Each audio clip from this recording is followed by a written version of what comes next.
Okay, today we are watching Cordie Walker's video on his Cordie Walker Golf Well channel. It is The Secret to Boosting Swing Speed in the Gym, episode 8.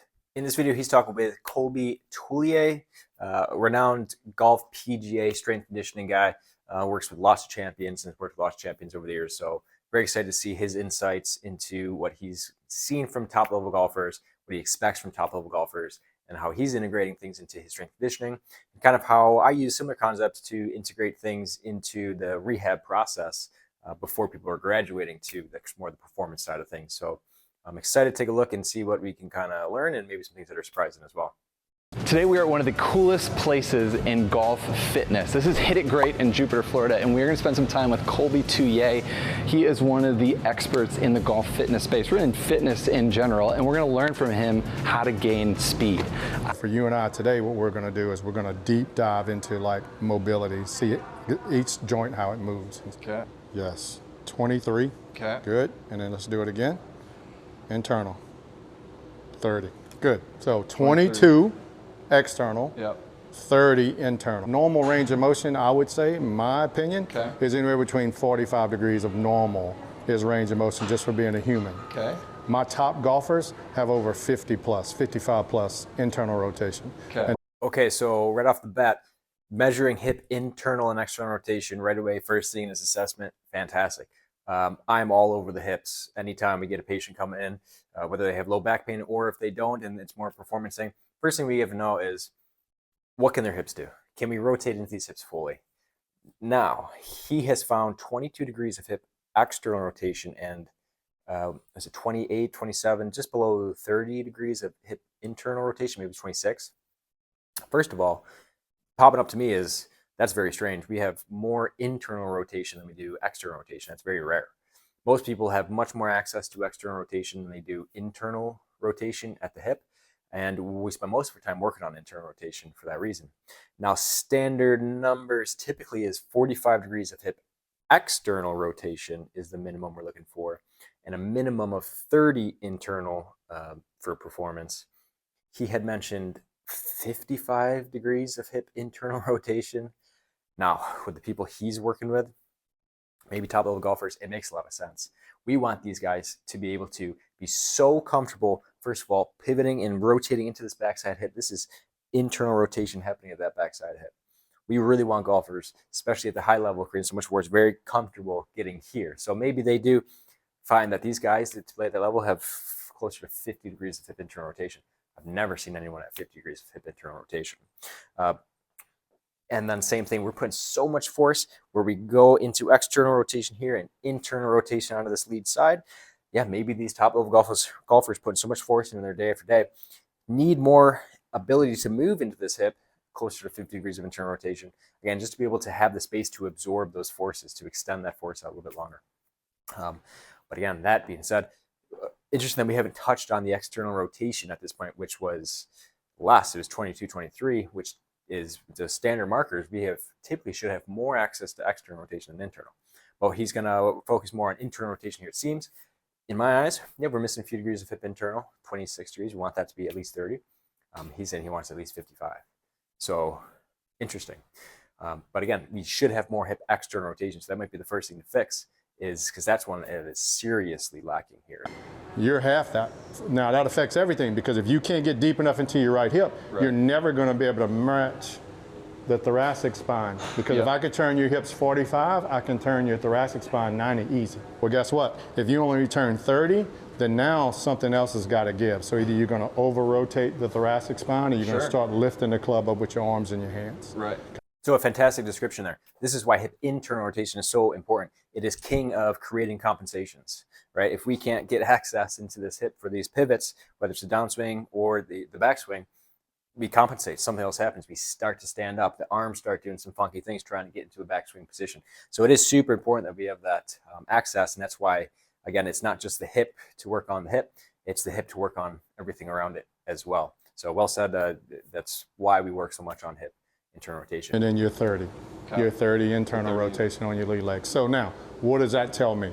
What it tells us is you have limited mobility in your hips. Okay. And just by doing that test alone, I know that's a glute problem. Okay. So I'm already breaking down your kinetic chain just on that one test, that one range of motion test with this nice little piece of plastic. Because I know if the glutes don't work, the hips aren't mobile. Right. I know if the hips aren't mobile, I know the knee's not stable. And then it just works its way down into your feet. So this is the root cause. You start here in your Correct. assessments. 100%. Bold, going right to sleepy glutes or something like that. It makes sense. It's a potential, but I certainly wouldn't jump right to saying, hey, we have a glute activation problem. In any treatment plan, we're going to work on getting glutes to work to control the pelvis and the hip more. But again, hip internal rotation, it's more of an anterior head of glute med, adductor muscles that are responsible for creating that internal rotation of the hip. TFL, if we're compensating, probably shouldn't be using TFL for that, but the glute max itself is an external rotator of the hip and an extender. So having sleepy or weak glutes wouldn't necessarily limit your hip internal rotation. That would be other muscles not doing their thing, or tight hip, tight glute muscle. But regardless, it does make sense. If the hip's not doing its thing, then we do have knee instability, that's for sure. Motion happening here at the knee. Again, we control what's happening at the knee at the hip, not the hip joint, but the muscles that control the hip, right? So that is a hip thing there. So again, I don't know if we'd say right away that this is because we're missing hip internal rotation that we have a glute issue. I certainly wouldn't say that. It could be, but there's definitely other things that would be involved. And we kind of jumped right to knee and glute there. But other than that, glad we're looking at the hip internal rotation, at least in the first place. See how you apply force into the ground. Jump up. Nice. There you go 219% on your left compared to 227% on your right. Now when we look at this kinematic asymmetry impulse index, when you load to jump, you're 28% more on your right side than your left side. Look at your impulse index. You are going to push 28% more on your right side than your left side. Okay. So I'm going to put you on an island where you can't cheat. And by doing that, we're going to eliminate those weaknesses, we're going to eliminate those imbalances, and you're going to, not only you're going to become a better athlete, you're going to move better as a human. Okay. Very cool to have the opportunity to measure ground reaction forces of each independent foot. Great to have that tech. Love looking at it. Vertical jump, great test for the golf swing. People don't realize how important is vertical force in creating club head speed, but it's all part of that kinetic sequence and the kinematic sequence. So fantastic to have that and to be able to see asymmetries. He had mentioned right side pushing more so than the left. Now, what TPI has found is that in the golf swing, the best hitters in the world, it's almost double the force that they're putting into their lead side leg. So a righty golfer here, vertical forces deciding, or his just natural state is to put more force through that right side. Tells me he has it backwards, right? So very significant finding that we got from this vertical jump is that we need to improve your ability to create vertical force on that lead side leg, especially. Again, he favors this rear side leg, this backside right leg. So we really want to emphasize unilateral stuff to get him creating vertical force on that lead side leg. Great to have that tech to find that, and then for just to be able to identify that. But again, TPI is found in that connect sequence and ground reaction forces, how important it is this lead side leg and foot in putting force into the ground. So we definitely want to address that here. Yep. Yep. That's good. Good, 39. Really? Yep. Could have sworn that was weaker. So now we know, like just from the top half, like testing those things like thoracic spine, rotational stuff like that, we know that your left side's stronger than your right side. Okay. So doing some tests to measure rotation strength, fantastic. Nice to have tech there to be able to measure that. And then anti-rotation strength, perfect. Love it. Glute test, okay? Okay. So what you're gonna do is you're gonna go a little wider with your feet here. Good. Your hands are gonna go up. And all I want you to do is from this position here, you're gonna bridge up. Yep. And you're gonna extend this leg straight out. Glute, quad, hip flexor, where you feel it. Hamstring. Okay, so shut that down. Yep. So it goes back to what we just found in the mobility test. Okay. When you have limited hip mobility, I know your glutes don't work. So the reason why you feel in your hamstring, your glutes are completely shut off. Okay. Okay, so we just looked at the glute test, the bridge test. So this is a TPI test, or Titleist Performance Institute, to derive, can we get into our glute? Can we use our glute to create hip extension? And what we had found here is that if the hamstrings tend to be the one doing most of the work in that position, we know we have a bias to go to the hamstrings first to create that hip extension. If we have low back pain or those low back paraspinal muscles start to work really hard, again, associated with low back pain is that we bias that low back, those paraspinals, to create some extension here at the hip. So what we really want is for those glutes to be the ones that do the work. Now it's a very low tech, test. I do it myself with my patients, again, just to see where we at in terms of being able to access glutes to do hip extension. Now, we'd mentioned at the beginning that he'd found that listen, you're missing hip mobility. It's because you have sleepy glutes. Glutes aren't activating. They can't really work. Give him some grace here, because sometimes it's just the easiest way to put it. Really to keep things simple. It's in the world we're kind of moving away from that idea of sleepy glutes or glutes not activating, but there's still some truth behind it, right? We're not really good at using glutes to do what they should be doing at the hips, and we have these other muscles that want to take over way quicker. Things like the hamstrings and the low back. Very important for longevity in golf and golf performance to, again, get these glutes back to doing the right thing. It doesn't necessarily mean that we have some sort of inability to activate them. We just might need to do some biasing in certain golf positions and stuff, right? So again, we have this test is positive. He can't. He goes right to his hamstrings to do a glute bridge. Again, I don't necessarily agree that because we have missing hip mobility that it's automatically a glute problem. But again, something to definitely work on, and that I work on with most of my patients or clients, is hip and glute activation, essentially. Even though I don't like to use the word, we want to get into that hip, learn how to use those glutes to create hip extension. Again, this is a great retest on the floor to see if we're starting to get better at that. But I prefer more upright standing positions to see, can we get access to that hip? Things like a single leg deadlift, chops, different positions where we can really bias a big lengthening of these glute tissues here and then shortening. Much better than a glute bridge, but it's still a fine place to start. So again, we have hips. The glute test is positive. We need to work on it, but I don't think that necessarily means that it's the core reason behind hip mobility issues. Okay, so now we're going to test your thoracic mobility. So what this bench is doing is supporting you, right? Yep. So I'm not asking anything to happen. I just want to see how your thoracic spine moves. Yep. So from that position there, I want you to rotate toward me. Keep your head straight. I want you to rotate as far as you can. It's 45 degrees. That's got to be decent, right? No. Okay. Not decent. Okay. So 45 degrees, turning to your left, and let's see how you turn to your right. Come on. 45 degrees. We know the hips are limited, and the thoracic spine's limited also. Okay. So you're at 45 degrees. I'd like to get that over 60 to 70 degrees. Okay. All the way up to 90, really. I'd like to see 90. Got it. I'd like to see you be able to sit here and turn all the way. All the way at 90 degrees? Yep, 90 degrees, yeah. Okay. And you were 45. Do PGA players have 90 degrees of thoracic spine rotation? I'll be damned if they do. It's pretty impressive. What we look for is a minimum of 45 degrees. If you're getting to 45 degrees of that trunk rotation test, then we're okay with that. Now for golf, especially higher level golf, it'd be better to have more. We want to be really comfortable getting into T-spine rotation. Now this test here is looking at T-spine and that you can get access to some lumbar spine. There's better ways to do it to take more of the pelvis out of it and below. But 90 degrees seems extreme. What we look for in multi-segmental rotation, so if we're standing up, now we look for about 90 degrees, 90 to 100 degrees of rotation. Essentially, we want you standing upright to be able to rotate far enough that if you're looking from behind, or if I turn around, that this right shoulder starts to poke out without me doing that, right? And so I don't quite get that full 100 degrees of full body rotation. What we want is about 45 degrees to come from the pelvis and below, and 45 degrees to come from the upper extremity when we're standing up. We do the same test sitting down like we did here, and again, we look for at least 45 degrees. Now, a better way to do this test to really lock out lumbar spine and get true T-spine rotation would be a lumbar lock test.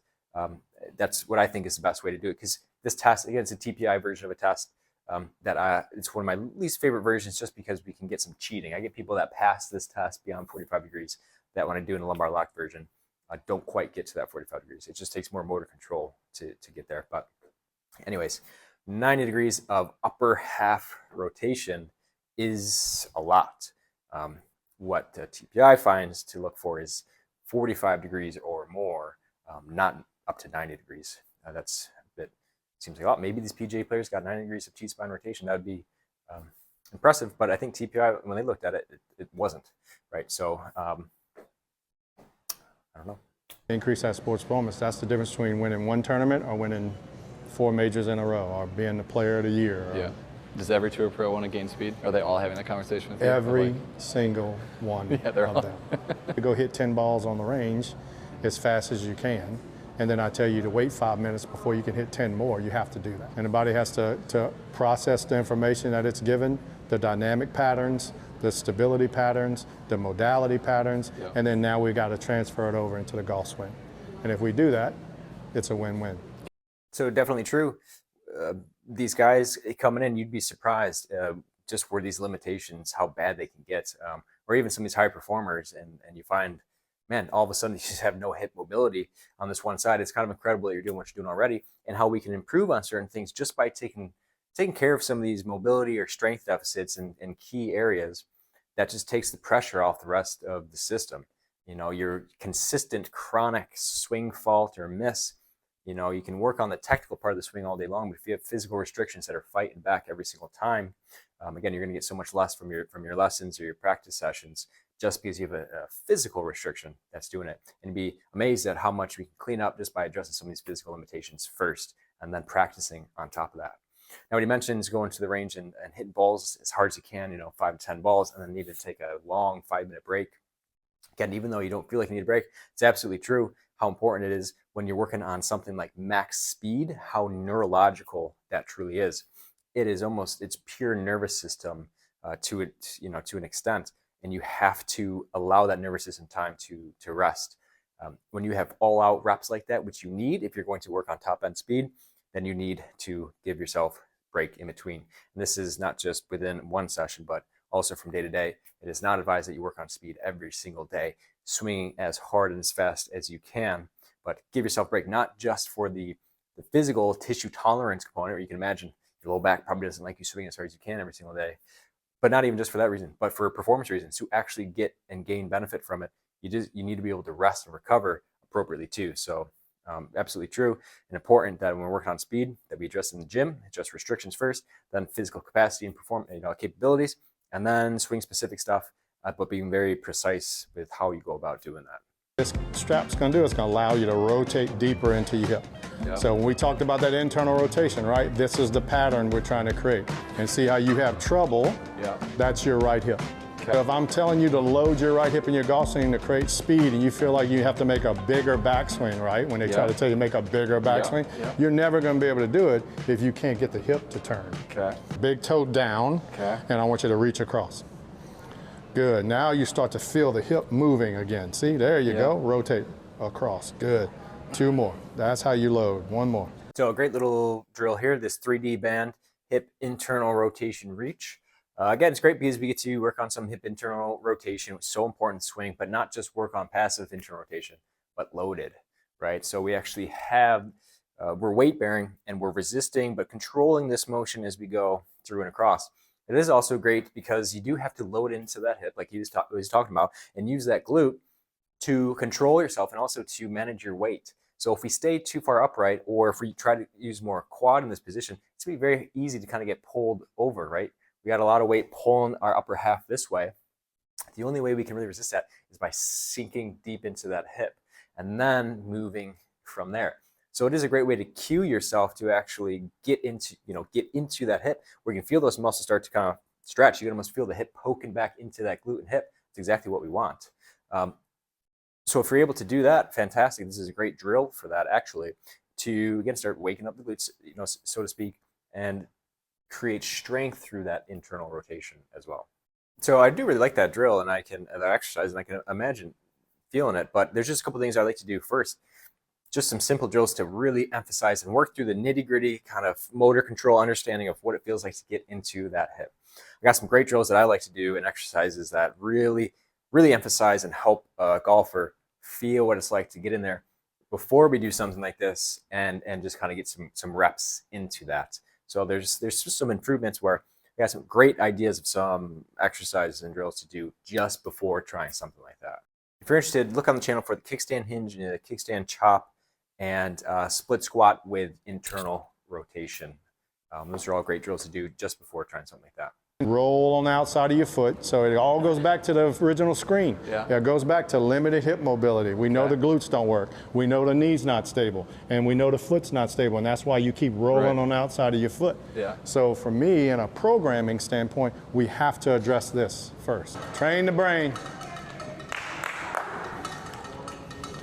Happening now, I can see it real time, your body's already changing. Yeah.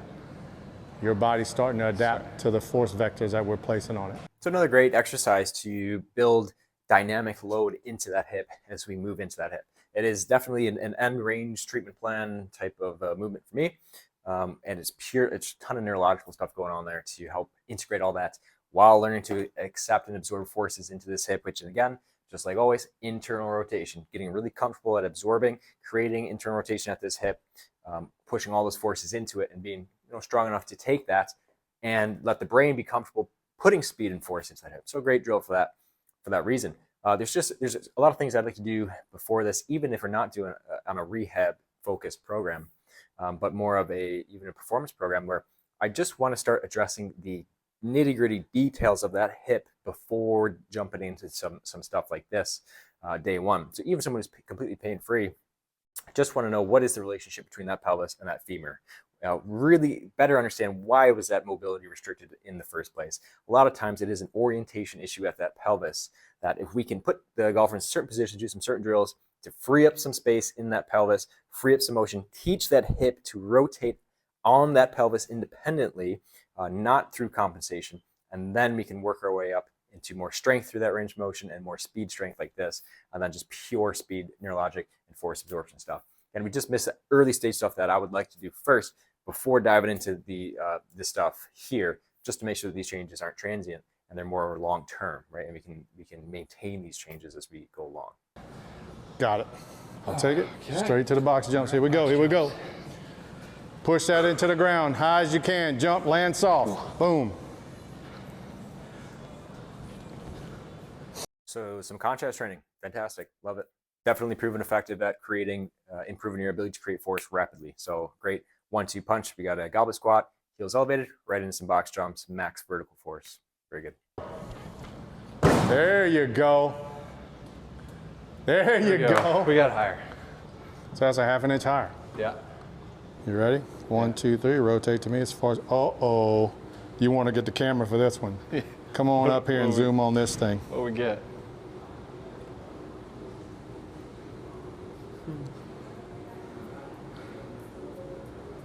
Spence is killing me.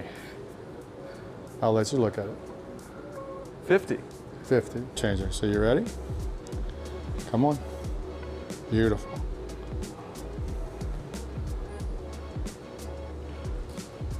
Let's go. What's this? Yeah, 50. Crazy. Boom. Okay. Okay, so a little mic drop there. Again, as a practitioner, I love this stuff. So getting to someone to improve 20 degrees of hip internal rotation within a session is definitely a mic drop moment for me as well. It's hard for maybe some of you at home to really appreciate that, but even for what we do, that's amazing, right? That's fantastic. That's what we do. Now, again, for him to be at 52 degrees of hip internal rotation, never seen it in my life.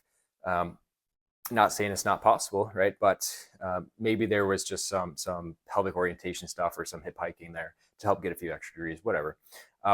But still, from what the work we did there, we got some warm-up effect. We really got him comfortable. So he got him comfortable getting into hip internal rotation. Absolutely would expect to see some improvements of hip internal rotation after doing that. You would definitely benefit from doing a program with more of these movements more often, just to get more and more comfortable in that hip internal rotation and really build the ability to comfortably and strongly rotate into these hips. It's essentially what most of the work that was done in the video here today was just getting into these hips, being comfortable at internal rotation on both sides.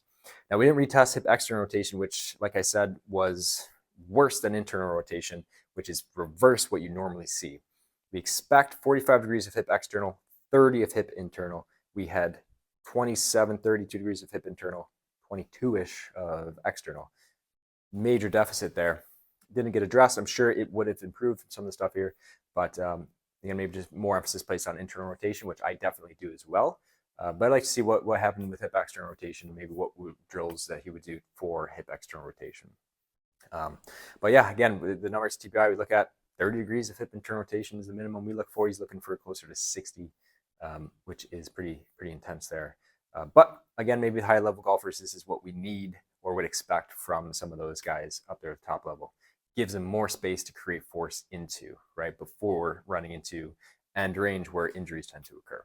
Because I see it. Like a lot of people just see the trophies, or the banners, but I mean, it's like, man, like this is day in and day out. Like I said, you got to immerse yourself in the process, and you got to buy in. If I got you doing this, doing that, and you're like, okay, man, like, oh, how is this going to help my golf swing? Like, you got to just believe it. You know, perfect example, you go play a round of golf with 30 degrees of internal hip mobility or 50 degrees of internal hip mobility. Because the guy you're probably competing against probably has 15. So let's just check all the boxes and not leave it up to chance. Absolutely true. It's the details make a difference, right? These small changes in range of motion measurements. I've had guys come in with less than 5 degrees of hip internal rotation and gotten them back up towards 20, 25, 30 degrees of hip internal rotation. So you're never, we can always make improvements, right? And imagine 5xing your access to this hip internal rotation. Imagine having less than 5 degrees of hip internal rotation. Look at all the work that he did in this video. He did testing for everything, zoned in on the hips, and spent the entire time addressing hip internal rotation.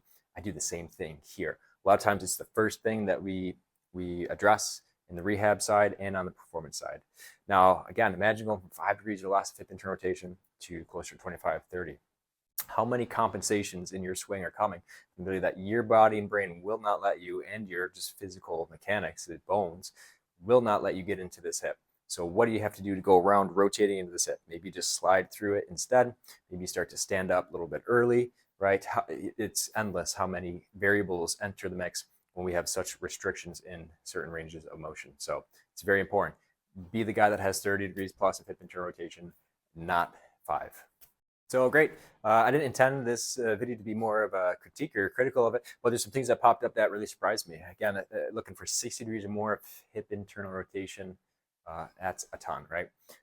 Never seen it ever. But maybe some of these guys that he's seeing PGA Tour, maybe that's those numbers that they're getting up towards, be incredible. We can't forget about hip external rotation as well. Very important. As we go from our trail side into our lead side, this hip is creating external rotation and needs access to external rotation to open up into these positions. Again, hip external rotation is just as important.